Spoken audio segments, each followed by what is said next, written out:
Jūs norite eiti švęst pagaliau? Man čia vis pasakoja, intrigas atskleidžia, kad bus balius.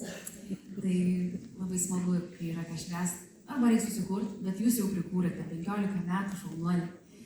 Toks pratęsimas savo vardo, savo miesto, savo vaikų, labai fainai.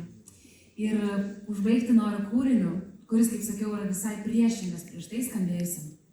Ir tikriausiai apie tai, ko ieško tas vyras bare, tik ne ten ir ne tais keliais.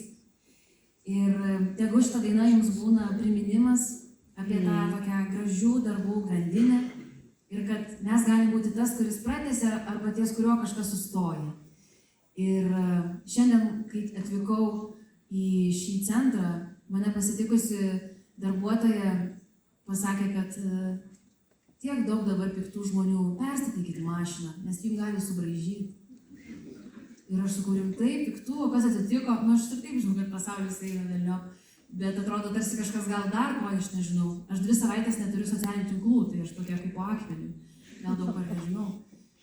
Bet suprantu, kad iš tikrųjų toks labai aštrus yra fonas, kuriame mes gyvenam ir kartais lengviau pasiduoti ir būti tokiu greitai karštai reaguojančiu.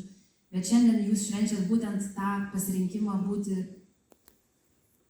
gebančiu nešti meilę ir šviesą. Tai gal banaliai skamba, bet tie svarbiausi dalykai dažniausiai skamba banaliai, bet kai tu juos iš tikrųjų sukuri ir patiri, tai gyvenimas toks prasmingas pasidaro. Ir atrodo, ai, nieko man nereikia.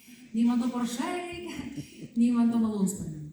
Tai, o vat šita daina, tegu bus priminimas. Jis vadinasi Pražys ir kai kartais trūks jėgų būti geru, galite įsijungti ir taip, nu gerai, gal ir pabūsiu.